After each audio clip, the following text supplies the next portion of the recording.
जिस चीज को हम खोल कर बयान करते हैं इसको हम इस्तिलाह कहते हैं। ये मैंने लिखा है यहाँ पे, जिस चीज को खोल कर बयान किया जाए इसको इस्तिलाह कहते हैं। क्योंकि काफिया पे आने से पहले हम क्या करेंगे, हम पहले उन चीजों पे आएंगे जो बिगनिंग पे आती हैं, शुरू में आती हैं। ठीक, ये जो काफिया, रदीफ, तलमी, बैतुल गजल, सनत तजनीस, ये ज्यादातर इस्तिलाह जो है ये गजल से ताल्लुक रखती है। गजल से, किससे? ये ज्यादातर गजल से ताल्लुक रखते हैं, काफिया, रदीफ, तालमी, बैतुल गजल, सनत तजनीस।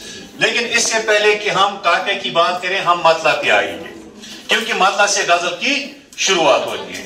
और मतला की तारीफ क्या है? गजल के पहले शेर को मतला कहते हैं। गजल के पहले शेर को मतला कहते हैं। इसमें 2 मिसरे होते हैं। कितने? इसमें 2 मिसरे होते हैं और दोनों में रदीफ काफिया होता है। ठीक, इसमें पहले मिसरे में भी रदीफ होती है, काफिया भी होता है। दूसरे मिसरे में भी रदीफ भी होती है और काफिया भी होता है। गजल के दूसरे शेर के पहले मिसरे में रदीफ काफिया नहीं होता, फिर चौथे मिसरे में होता है। ठीक, दूसरे शेर के चौथे मिसरे में होता है। मतला के लुगावी माने क्या है? तुलू होने के। क्या मतला के जो लुगावी माने हैं वो क्या है? तुलू होने के। यानी जिस तरह दिन की शुरुआत सूरज निकलने से होती है, इसी तरह गजल की शुरुआत मतला से होती है। अब हो गया अंडरस्टैंड? अब मतला की हमने क्या पढ़ा? हमने पढ़ा कि दरअसल इस्तिलाह में से सिर्फ 2 की तारीफ मिसालों के साथ कीजिए। ठीक, हमें मिसाल आप पेश करनी है। मिसाल मतला की मैंने लिखा यहाँ पे शेर, हस्ती अपनी हबाब की सी है, हस्ती अपनी हबाब की सी है, ये नुमाइश शराब की सी। ठीक, ये मतला है। इसका दूसरा शेर है कि नाज की उसके लब की क्या कही है? नाज की उसके लब की, मैं यहाँ पे लिखूंगा नाज की उसके लब की क्या कहिए। अब देखो यहाँ पे पहले मिसरे में, दूसरे शेर के पहले मिसरे में नहीं रदीफ है, नहीं काफिया। फिर क्या है? पंकड़ीक गुलाब की सी है, गुलाब की सी है। अब देखो, अब हम काफिया पे आएंगे। ठीक, और काफिया की तारीफ क्या है? काफिया की तारीफ है हमसोत, हमसोत जिनकी आवाज एक जैसी होती है। हमसोत अल्फाज को काफिया कहते हैं।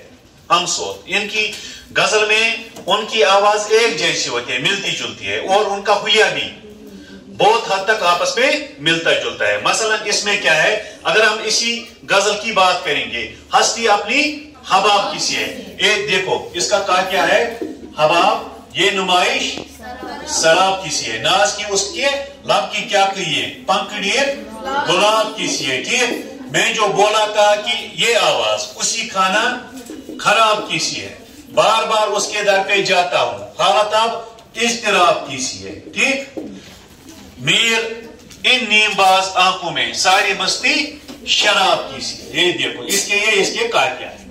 मैंने क्या कहा? हमसोत। काफिया की तारीफ क्या है? हमसोत अल्फाज को काफिया कहते हैं। ठीक, काफिया कहते हैं, इनकी आवाज एक जैसी होती है। अब देखो हुलिया भी इनका बहुत हद तक मिलता जुलता है। हबाब, शराब है ना, बेबे, आखिर पे बेबे, हबाब, शराब, गुलाब, खराब, इज़्तिराब। अब जो इज़्तिराब है, ये काफिया में इसकी जो आवाज है कहां से आएगी? काफिया की इस इज़्तिराब की आवाज कहां से आएगी? तराब से। इस यहाँ पे कट होगा, तराब। अब हम इस तरह पढ़ेंगे, हबाब, शराब, गुलाब, खराब, तराब, शराब। हो गया? आप अंडरस्टैंड? यानी जो काफिया है गजल में, गजल काफिया के बगैर नहीं लिखी जाती, रिदीफ के बगैर गजल लिखी जा सकती है, इवन वजन के बगैर भी गजलें हैं। ठीक, लेकिन काफिया के बगैर हम गजल नहीं लिख सकते। काफिया गजल में जरूरी है। अगर गजल में काफिया नहीं होगा तो हम गजल नहीं लिख पाएंगे, जिसको अंग्रेजी में आप राइमिंग वर्ड कहते हैं।